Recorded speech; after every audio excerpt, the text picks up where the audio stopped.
Welcome to the Hope for Parents with Struggling Teens podcast. I'm Brandon Jaffe. Join us as we explore relationship and mental health issues by weeding out the trends in the mental health industry to uncover what truly works in improving our emotional well-being and relationships. At Inspired Resolutions Counseling, we specialize in providing interventions and resources for families with teens, focusing on topics such as teen mental health, parenting challenges, and family dynamics. This episode is a recording of the Hope for Parents with Struggling Teens group. The voices of the participants have been edited out for confidentiality purposes.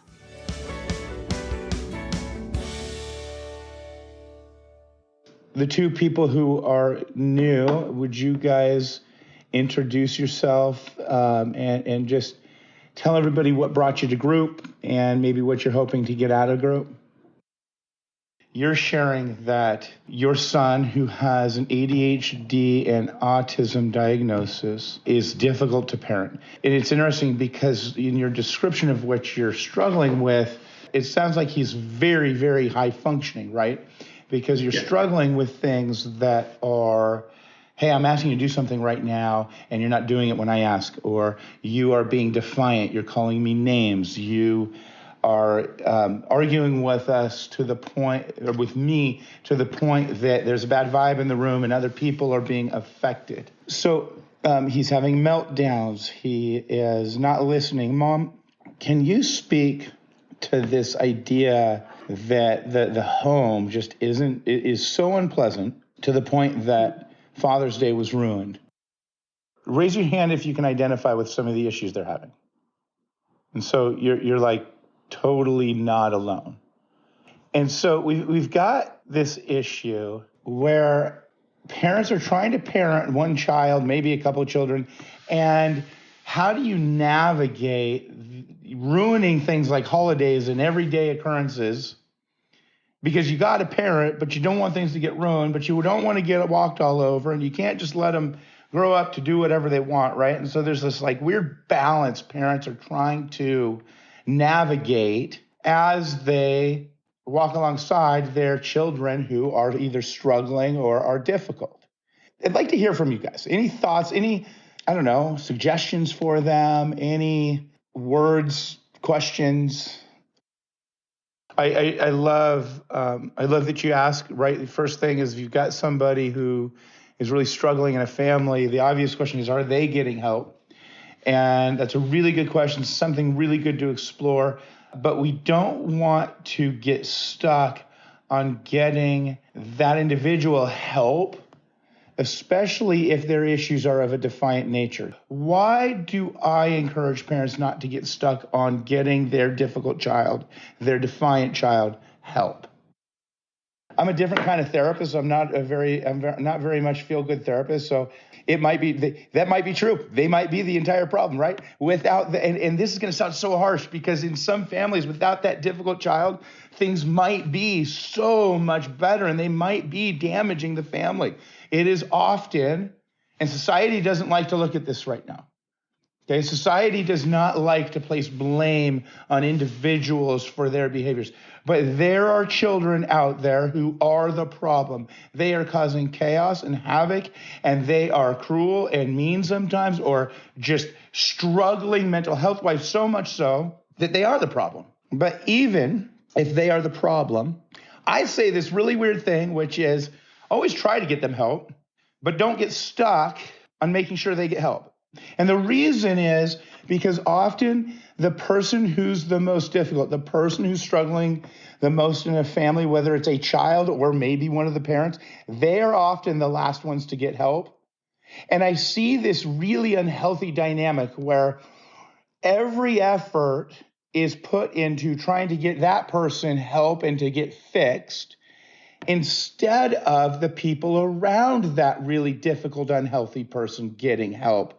The more healthy people, the more healthy interactions, engagements, healthy boundaries, etc., going on in a family, the more likely that unhealthy person is to get help. That unhealthy person is going to have to make changes in terms of behavior in order to interact with the family. And so what I've seen sometimes, I've had families come in and tell me, like, I'm their last hope their child refuses to get help, has burned through therapists. They've tried this organization, that organization, and they've tried all the medications in the world, and they've tried the reward, they've tried the punishments, they've given things, taken away phones, right? And so they come to me with an entire list of things and people that they've tried.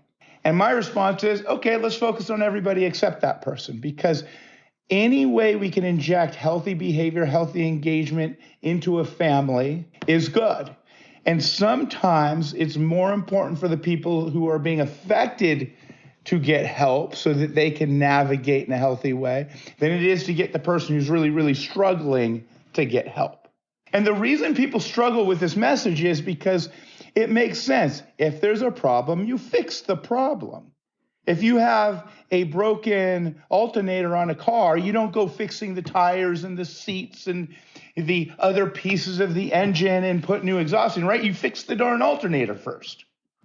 But with relationship, with family, you have got to inject healthy behavior, healthy attitudes, healthy boundaries, and healing wherever you can.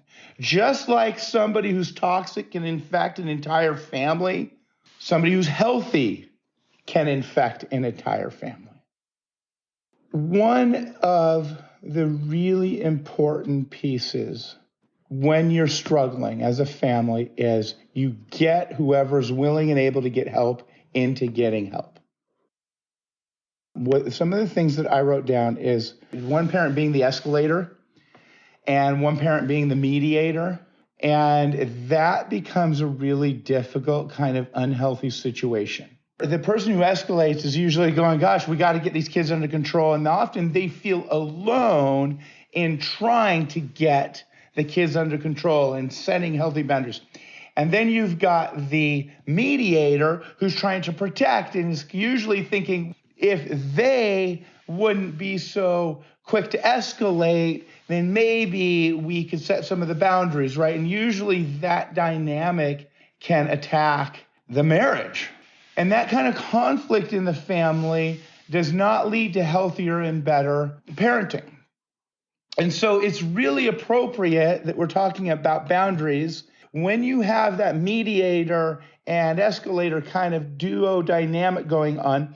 First and foremost, learn healthy boundaries, which is what we're going to talk about tonight. And the reason is, if you don't have to talk and engage during difficult crisis situations, then you eliminate a lot of the chaos in the home. I'll give you an example. If I have healthy boundaries regarding picking up clothes or doing chores around the house, then I'm not having an argument before Father's Day. And the reason I'm not having an argument before Father's Day is because I follow through calmly, without speaking. I have created a parenting dynamic where I don't feel the pressure to teach lessons at every moment that my child misbehaves. The arguments start because I feel like I can't miss this opportunity to make sure my child knows what they're doing is wrong. You escalate because in the moment it's so unfair and so not right that whatever it was happening is happening or not happening. And then parents get fed up. It's like, man, am I going to live the rest of my life with my child never contributing to cleaning up the house? How many times in my lifetime am I going to have to repeat myself? And so when I have healthy boundaries, I know I'm not going to repeat myself anymore. When I have healthy boundaries, I know that it might not be done in the way that I want it taken care of, but I can protect the mess in my home. I can make sure to protect myself when it comes to chores being done or not being done. I want everybody to get in the mindset of if I get healthy in setting boundaries, I don't have to yell. I don't have to argue. I don't have to participate in chaos. Tonight, you are not going to become experts at setting boundaries, but I'm hoping everybody gets a little bit better at setting boundaries and at least has the fundamental basics, the basic attitude, beliefs, and behaviors necessary for setting healthy boundaries. Something that almost, if not every parent thinks when they walk in our door is, I need to set boundaries in order to get my child to learn lessons and behave better. Get rid of that mentality. I'd like to hear from a few of you who are the OGs of the group and tell us, why do we set boundaries? To protect ourselves. What was it like for you to hear me say that boundaries have nothing to do with changing your child or making them behave better? It's all about protecting yourself. When you first heard that, what was that like? I'm thinking about special occasions, and this is a boundary I want to do better with in my life. I don't want to participate in insanity. I don't want to participate in arguments. I don't want to participate in ruining my holidays and special occasions in my life. Does anybody want to set that boundary with me? I can't control the people around me, and it might be a really uncomfortable day because I follow through with a boundary. And I've got to suck it up and decide, do I want to set that boundary or do I want to engage and try to change the people around me? But if I'm not going to let my day being ruined, I know in the beginning, you know what? This isn't the day that I'm parenting. This isn't the day that I'm going to lean into my son or my daughter and have a discussion about why I have the boundaries set. I'm going to set my boundaries not on the day of. And for example, I'm not going to participate in arguments on my special days. Can anybody imagine setting that boundary? I'm not having the conversations. For you mediators out there, it means I'm not mediating craziness in my family on the special days. It might mean with your partner, you say, hey, you know what? I love you. However, this conversation ain't happening today. It can happen another day. If you'd like to join me for a cocktail downstairs and some nice steak, go for it. And I'll kiss and I'll hug and I'll have fun conversations, but there are certain things I'm not talking about. It might mean that I may not take a certain somebody to the event that we're going to because I can't trust them. I don't know how you're going to follow through with the boundary, but when you decide I am not going to engage and participate in unhappy, unhealthy things on special occasions, doesn't mean you can control the people around you. All I can control is my participation in it. Now, I might not eliminate the chaos, but I'm going to reduce it significantly, aren't I? Boundaries are about protecting myself, protecting my life, my moments, my person, my self-confidence, my money, my belongings, my relationships with other people, my holidays. They're about protection, not in an arrogant, selfish way, in a healthy, I'm worth protecting way. So that mentality, first and foremost, what's the mentality we have? I'm setting boundaries in order to protect myself. I am not setting boundaries in order to change my child, change my husband, change my wife, change my employees. I'm setting boundaries in order to protect myself. I can't say that enough, because until you truly understand that, until you truly take on that spirit, you cannot set healthy boundaries. I can't tell you how often I have parents go, oh, yeah, no, it's for protection. It's for protection. It's for protection. Then we start setting a boundary together, and they're like, okay, well, my child has to turn in all their homework. And I'm going, okay, we're going down this route. All right. And then by the time we get to the end of the boundary, I'm going, wait, what are you protecting? Well, I'm protecting my child's future. What? That's not what I said. We are not protecting your child's future. Don't mince words. We're not protecting your child's success or what you want for them. What are we protecting, you guys? Ourselves. If your mentality is I'm going to protect my child and set boundaries, you are going to continue to struggle the way that you've been struggling with punishments and rewards and teaching them and everything else. I didn't say there's not other ways that you parent and influence your child. I have a whole list that I call influencing your child. Boundary is only one of the ways we influence them. When I set boundaries in order to punish, teach lessons, get something for my child, it always backfires, because that is not what boundaries are for. Let's go back to the most basic of the boundary definition, right? When I think boundaries, I always think like a moat and a castle and fences and walls. Anybody else think of that when you think like physical boundaries? What are you protecting? Are you protecting the things that are not on your side of the wall? Or are you protecting what's on your side of the wall, the moat, the fences? And I get it. I get why you're saying no, but sometimes we are protecting them because your mentality, what society has taught you, what your parents have taught you, is this thing that we like to convince ourselves and our children of.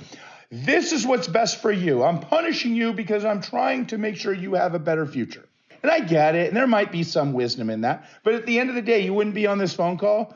You wouldn't be in this meeting if that was working. I am going to be more influential when I have the mentality of I am setting boundaries in order to protect myself, not change my child. Once you graduate from being able to wrestle with that and move on from that and accept that, anybody still struggling with that? Talk to me a little bit since you're still struggling with that. You continue to escalate because you are setting boundaries in order to change her. And number one, it's not working. Number two, you're wasting a lot of time. Here's something interesting about human psychology. When there is a wall that cannot be broken down, humans accept it and figure out another way. Can you imagine anybody buying a house and being like, I really want to go out where the window is. I don't like going out the door, but the window doesn't open. So I'm just going to keep running into the window or breaking through the window. Would anybody actually do that? That'd be insane, right? Everybody walks out the door of my office and the other door of my office and the third door of my office. Nobody tries to go out the window that doesn't open or through the walls. I know that sounds like a silly analogy, but it's the same relationally. Your kids have to be in relationship with you. Your kids, even if they're rejecting you and pushing away from you right now, they need you, they want you. Other than you being abusive or toxic in a way that's damaging their life, they want the relationship with you. Now, even if they don't want the relationship with you, if you're the holder of the money, if you have the car keys, they can't do certain things until they can provide for themselves. And so what happens is if the only way to get me to respond to you is that you speak to me in a healthy tone, without cussing, without putting me down. If that's the only way, there are times that you might try and I'm not going to respond and you won't get anything out of me. But if 100 times in a row, you desire something from me and interaction with me, and the only way for you to do that is with a kind tone, you are going to give that kind tone because I'm impervious. There is no other way. And you got to think of boundaries like that, not as punishment and lessons.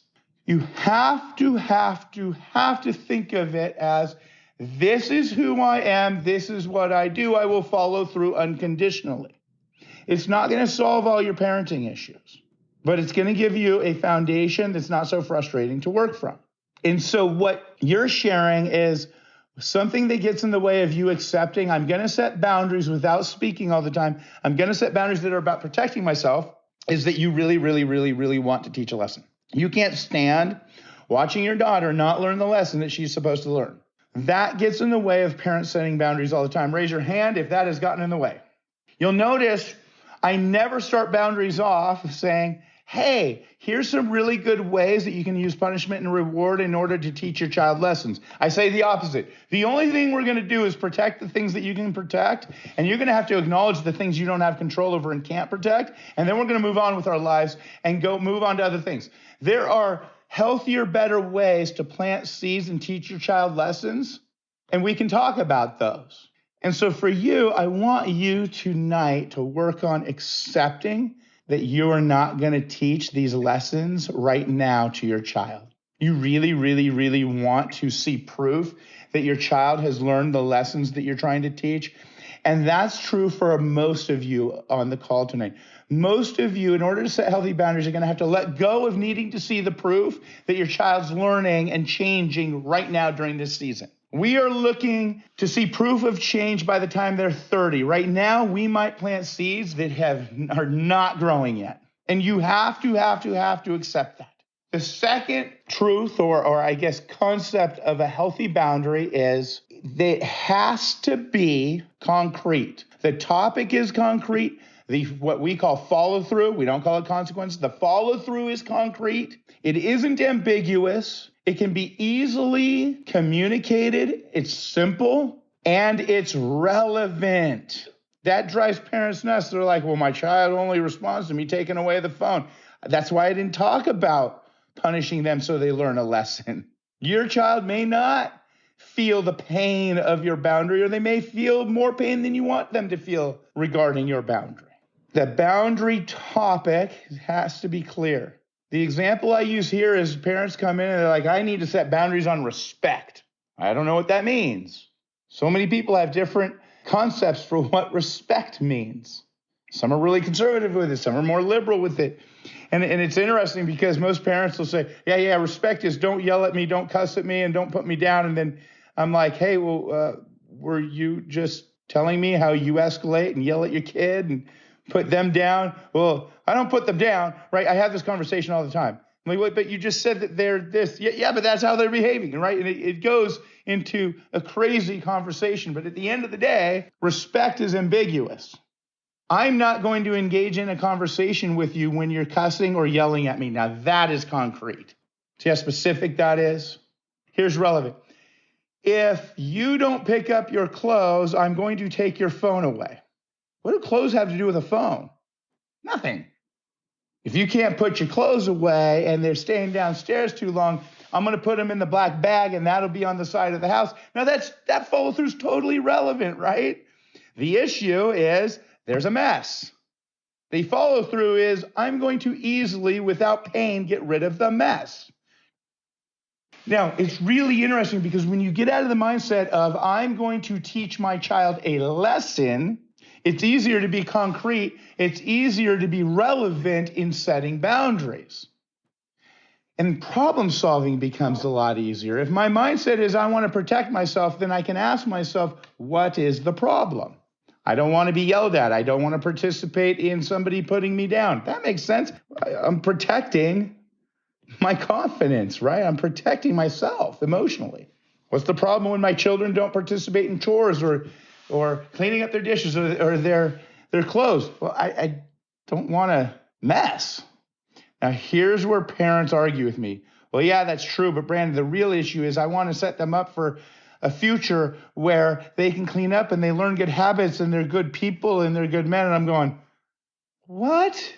What if that's not what they want? So when I talk to parents about boundaries, I talk about relevant things. If your child says, if you parent me, I'm going to cut myself, that's not a conversation that I'm having. So often I have parents saying, but I am being blackmailed basically into not having boundaries. Mm-hmm.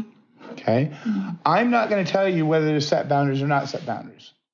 I'm here to teach you healthy boundary setting. Then you need to make the choice. Okay? You need to figure out what you actually have control over, what you pay for. There's another piece to this. Relevant and I control the follow through. I can only figure out what to follow through with by figuring out what I control. Now, you're not alone if you're sitting here going, yeah, I want to control the phone.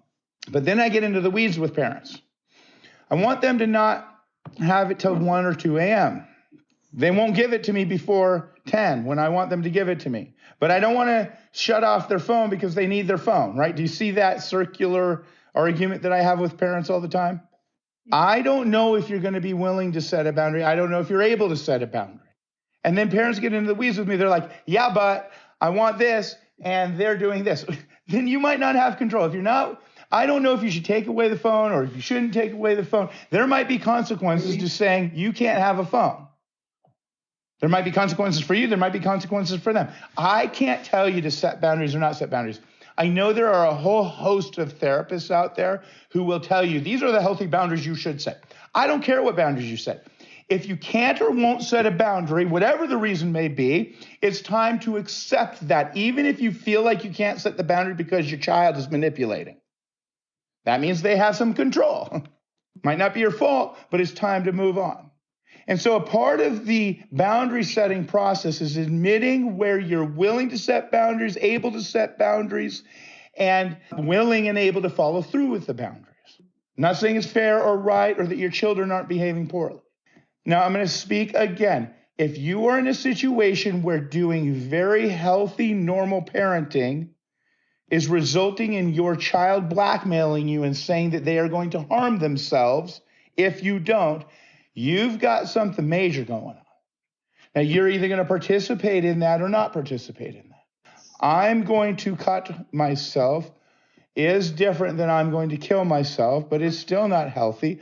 But again, we don't let our children blackmail us to keep us from setting healthy boundaries. Now, once I find the topic, what was the boundary you're trying to set there, Dad? Real simple, right? If I ask you to take clothes upstairs, take them upstairs. Here's the thing. That's a hard one, though, because with that, if I ask you to do something, you better do it, becomes something that every parent wants, but has some nuances to it.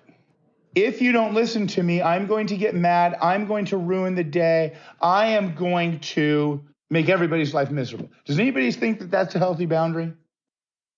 You might not be able to get your child before holidays to clean up and help you. In fact, I'm going to go out on a limb and say you're probably not going to be able to with what you're describing. And so I want you guys to think about this for a moment, okay?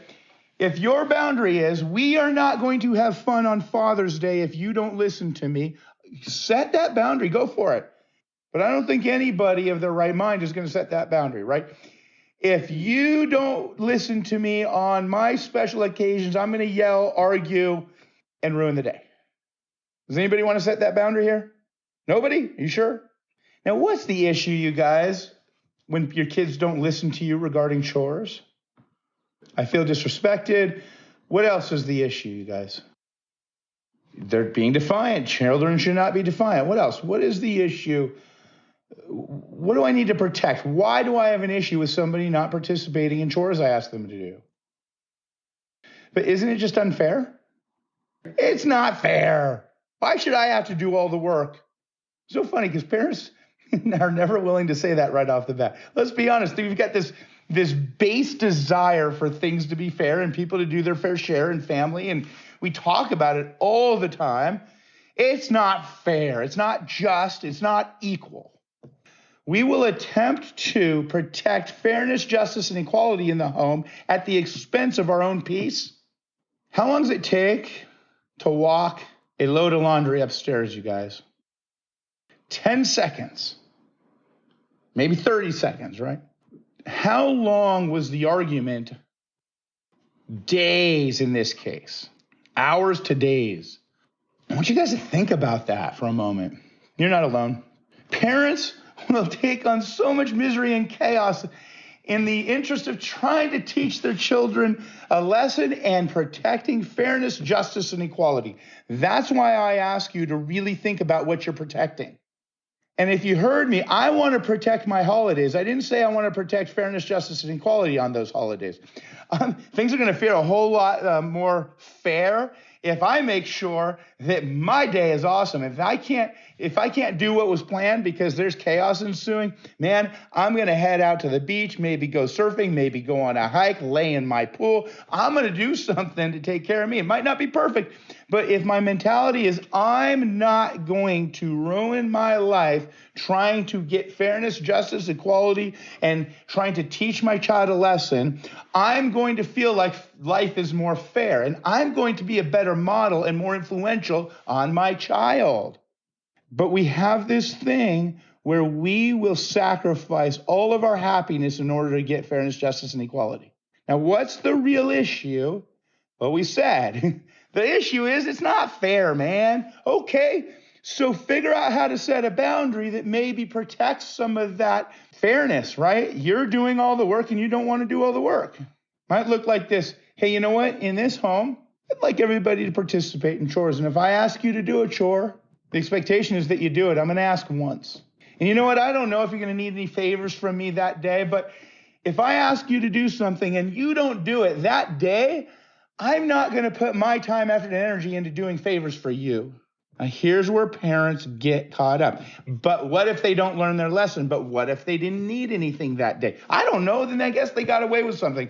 But at least you didn't spend 4 hours to 4 days miserable because you're trying to control the situation, teach a lesson, get things fair, get things just, and talk about everything else that goes into it, and then repair the marriage because you guys were fighting, and then repair the relationship with your other daughter because you guys were fighting, right? Isn't it mind-blowing when you really think about it? Say, you know what? I can't get people to do work in my house, but I'm only willing to do favors for people who are participating. I got to feed my kids, and I got to probably want to take them to practice because I want them to participate, and that's more for me than them. But I might not want to take them to practice one day, and they might not get to start because you know what? I'm exhausted. I had to do all the laundry. You didn't even take it upstairs. And so I don't want to do any favors today. That's an example of a healthy, concrete boundary. If I ask you to participate in doing chores and you don't do it, I'm not going to do favors for you for the next day or two. And then just to help myself, I might make a list of some of the favors. I'm going to take them to school, and I'm going to make them food because they don't want to eat anyways. But you know what? I'm not going to take them to the special ice cream with all the other kiddos because I don't feel good about doing favors for them right now. I'm not taking them to their friend's house. They needed a ride to the birthday party, and I'm not going to do that. If it's favors like rides or friend stuff, I'm not going to do it. If it's school or maybe sports, I am going to do it because I want them doing that for me. Do you guys see my mentality and how concrete I get? Now, here's another way parents get caught up. But I don't want them to miss out on the birthday, and that's too big a punishment, right? Parents will be like, it's too big a consequence, it's too small a consequence. No. We're not worried about consequences because we're not teaching lessons. I don't do favors for a day or two when my child refuses to participate in very basic chores. And I'm going to only ask them once, hey, I need you to do the dishes and take out the trash. Oh, I won't want to do it. Oh, hold on. I'm going to do it later. Oh, man, they didn't do it, so I did it on my own. Hey, Mom, can I have blank? I'm sorry, buddy, no. No, because you didn't blah, blah, blah, blah, blah, right? We don't explain ourselves. Just no, not going to happen. We explain the boundaries once, maybe twice, third time's insanity. We write these boundaries down. They can refer to the boundaries. What we don't do is talk and talk and talk and talk and talk and talk. Make sense? This is a really big shift for most parents. And I want you to see what I might protect. I might have protected an entire day. I might have protected my resentment towards my child. But what I might not stop is them being angry at me. When I don't do the favor, they might flip out. They might have a meltdown. And I'm okay with that because I'm not participating. So far, what's it like to hear what I'm saying and kind of what I've taught so far about boundary setting? You can't set a boundary because you're still focused on trying to get your child to change and behave and follow the rules. Remember, you guys, I said you will fail miserably at setting boundaries if you don't get rid of that mentality. Let's piece this out. He often yells about asking him to pick things up. That's kind of silly to ask him to pick things up anymore. Don't ever ask that again. You're not willing to set a boundary regarding his clothes or whatever's on the floor. Now, that's different than I'm not willing to tell my child to do it. It's much different. I'm not willing to set a boundaries. I'm not willing to take the responsibility to get it done and then protect myself. Everybody, raise your hand if you've heard of the black bag boundary. I use that as an example because it is the most asked about issue, number one. Number two, it's so concrete and so easy and eliminates all yelling. I don't want a mess in my house, period. My house cleaner comes on Tuesdays, so the only time I want to mess in my house is on Monday because I treat my house cleaner really, really well. So I don't do the whole cleaning before she comes thing like I grew up with. I'm just like, hey man, that's the day that she's going to take care of it and reorganize stuff, and she's amazing. But I really like a clean house. I do not like to live in disorganization. It drives me nuts. Do you think there's anybody that gets things picked up the way that I want them picked up better than me? Yes, I told you, my house cleaner. But other than her, nobody, just me. If it's not cleaned up in my home on this time at this day, it's getting put in a black bag, right? What's the boundary? I want my house cleaned up. How am I following through? I'm getting everything off the floor, off the ceiling, off the walls that I want efficiently, quickly, and calmly. If my boundary is on Wednesday nights and Friday nights, everything goes into a black bag that's out, and if it's not in its place and it's mine, I'm taking it and I'm hiding it forever. If it's yours, it's going in a black bag on the side of the house. Please have things done. I'm not going to, along the way, say, come on, you better clean up. Come on, you better clean up. Hey, Wednesday's approaching. Hey, it's almost Friday. I'm just at Friday at 5, if that's my day, I'm going to go get everything, put it in a black bag, and put it on the side of the house. May or may not put your name on it. Why is that concrete? Because I told you exactly when and how and what I'm going to do. Why is it protective? Well, because I'm protecting the state of my home. Do I need your buy-in? Do I need you to do anything? And then I make it healthier because I'm not talking all the time about it. Now, I might tick you off, and I'm okay with that. You guys follow? No, because we don't participate in discussing these things. If I set a boundary, I'm setting it with my partner. We're not talking with the kids about cleaning up anymore because every Wednesday or maybe every day, or I don't care when you do it, we put things in black bags and we've told everybody when and how. I'm going to give all of you the response. Once you've set a boundary and your child has had a chance to talk to you about it and you've written it down and you've gone on your merry way, okay, are you guys all ready for the response when they try to come at you again? Here it is.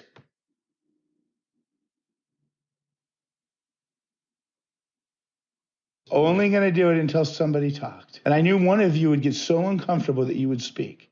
I don't care how long you have to wait it out. You just wait. There might be chaos that ensues when you first set a boundary and follow through. There might be chaos that ensues the second time. But I will tell you this.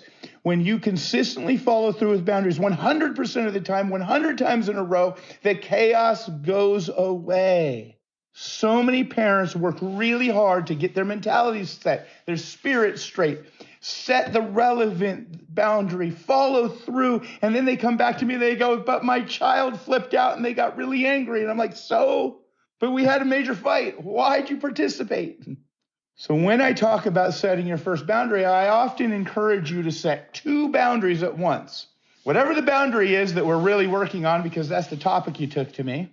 And then I'm not going to participate in insane conversations. You can argue, but I'm not participating. You can yell, but I'm not participating. I'm staying silent because I get it. You're mad. You're not used to me following through with boundaries. I hear this issue all the time, but I told my child that the conversation's over, and then they kept following me, and they said just one more thing, and I'm going, then what'd you do? Well, I told them again, it's over, and then they didn't listen to me, and then we were yelling and arguing about that, and I'm going, you're insane. You can't do anything right now to get me to participate in the conversation with you. There's only one way to not participate in an insane conversation. Does anybody know it? Don't talk. Before you set boundaries, get your spirit straight, really understand boundaries, and practice not participating in insane conversations by not talking, not by convincing your child to stop talking. It's mind-blowing how parents' heads work. I want my child to stop talking, so I keep responding to them because they're escalating. If escalating and continuing to talk and continuing to have insane conversations never works, then they will stop doing it. And I always say, try it 100 times in a row. Get yourself to not participate in an insane conversation 100 times in a row, then come back to me and tell me that things are getting worse. Because you have probably had 1,000 insane conversations just this year. I've had intakes with parents sometimes. Everybody's talking over everybody, and the kid is being inappropriate and interjecting, and then the parent responds to them, and I'm going, hey, just talk to me. We're the adults here. And they're shocked because when we're just talking and not acknowledging the insanity sitting right next to them, what happens to the insanity in that intake? Sometimes it continues and sometimes it doesn't. But I at least get the information that I need in that intake. Isn't it mind-blowing how much your misery is coming from your feeling like you have to participate? How much of your frustration is coming from the participation, and how much of it is coming from the fact that you can't control your crazy daughter? If you choose to disengage, and that's your boundary, disengaging is I'm not participating in unhealthy, toxic, insane conversations. There's this power that boundaries have, but there's no power in a part-time boundary.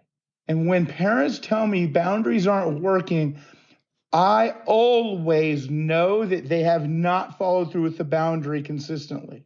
100 times, then come talk to me about how it's not working. You see, if sometimes I disengage, and then sometimes you finally suck me in, I'm like, oh, I'm not taking this anymore, and how dare you? Then what happens is there's no boundary. There's just chaos and inconsistent reactions. But it's when you attack me, 100% of the time I don't engage. I don't have those conversations. Eventually, it goes away. But even before it goes away, I'm more okay than I was because I am now protecting myself. What I hear from parents time and time again is, oh my gosh, they're still getting mad, but like the number of times they get mad and the length of time they're getting mad reduces significantly.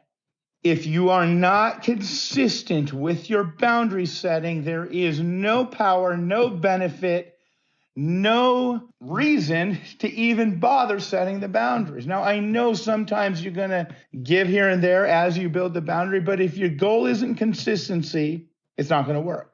Now, here's the thing. She might not be able to get rid of her daughter's part of the chaos, but just by not engaging, you eliminate 50%.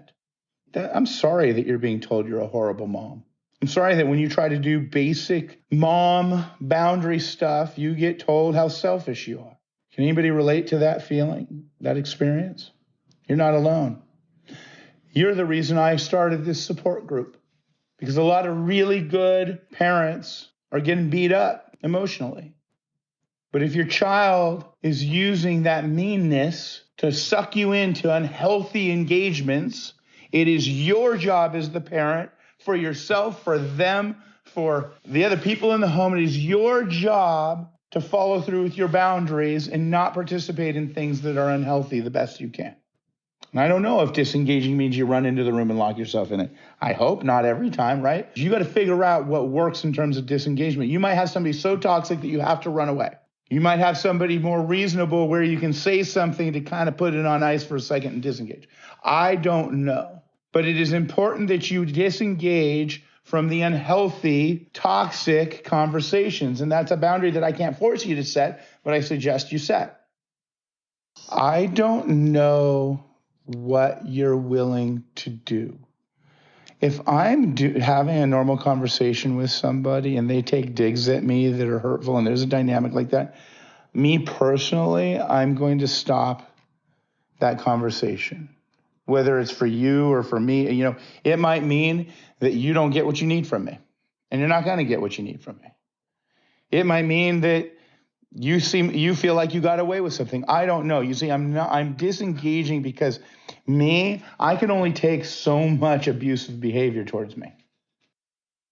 What's an example of a dig during a conversation that your son might take? I think that in that case, if your family's involved in those digs taking place, you've got to decide, am I going to set a boundary on a dig like that? If somebody says that I don't take accountability, I'm not going to argue with you. I don't care. You can say that all you want. I know it's not true. If you're a teenager, I definitely don't care that you said that. You go for it. But that's me. That's not going to bug me. Now, if I want to teach you a lesson of respect, I might be really by the by. Like, I know for a fact there are people in this world that think that I don't take accountability. And there are some people in this world who think I'm the pillar of taking accountability. Depends on your relationship with me. I know for a fact there is a therapist out there that I fired a long, long time ago who thinks that I take no responsibility, no accountability for whatever the thing that happened. I don't care. And I don't know what your dynamic is. I don't know if that is something that you struggle with. If you are somebody that isn't cool with somebody saying that, then that could be a dig and done in an abusive nature where you need to just be like, yeah, I'm out of here. And if that's persistent and consistent and you can't engage in healthy conversations because they're around, you might be like, hey, you say something like that, I am going to stop that conversation, even if people around you don't think that you should. Am I willing and able to set the boundary? Hey, I don't want to set that boundary. Cool, then don't set that boundary. There are consequences to boundaries. Boundaries are about protecting yourself. What you're telling me is there's more consequences to following through with the boundary and you're not willing to set it. Cool, accept that, move on. Do you see why? So if it's a personal boundary, we cannot expect others. We hope that our partners will participate in kind of like the house boundaries. But if it's, I'm not going to allow people to speak to me a certain way, I'm the only one who can follow through. And I'm willing and able to follow through because I think it's healthy and it's protecting me more. There's less harm that's going to happen from me being consistent in this boundary than me letting this boundary go. Do you see how easily you guys get put into protecting something else? Look, if you want to talk to your daughter about how to set boundaries and that you do take accountability, then talk to your daughter. That's fine. Hey, come here, honey. I love you. And I just want to have this conversation. I feel kind of off about you hearing that your brother thinks that I don't take accountability. Can we have a conversation about that? Now, that's healthy. But you guys, you're never going to get me to get on your side of let's set boundaries to protect other people or convince other people. There's other ways to go about that. You see why you're struggling with that boundary? Because you didn't shift your mentality to be, I'm protecting myself. What am I protecting? The first question you ask yourself in setting boundaries is what, you guys? What am I protecting? And if what you're protecting doesn't need protection, is there a boundary to set? No.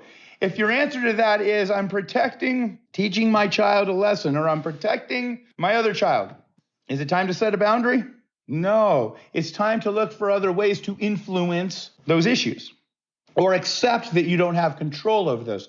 Another really important skill to setting boundaries is letting go of the things that you cannot control. Boundaries is not a catch-all to getting the life that you want and teaching the lessons that you want. Boundaries is like a foundational piece to living a healthy life in relationships. It is not the end-all be-all. You will not solve all your problems with boundaries. You will not solve very many problems with punishment and reward. Okay, so we did not change your whole world in parenting, but did we plant some seeds tonight? Yeah, and great job tonight. We really appreciate you guys participating, and thank you guys. The Hope for Parents with Struggling Teens podcast is an Inspired Resolutions production, hosted by Brandon Jaffe, edited and mixed by Natalie Atkinson, music by Natalie and Sean Atkinson. Inspired Resolutions Counseling is based in Yorba Linda, California. Whether you're interested in joining our group, seeking therapy services, or exploring more of our resources, you can find us on our website, Instagram, Facebook, or YouTube at Inspired Resolutions Counseling.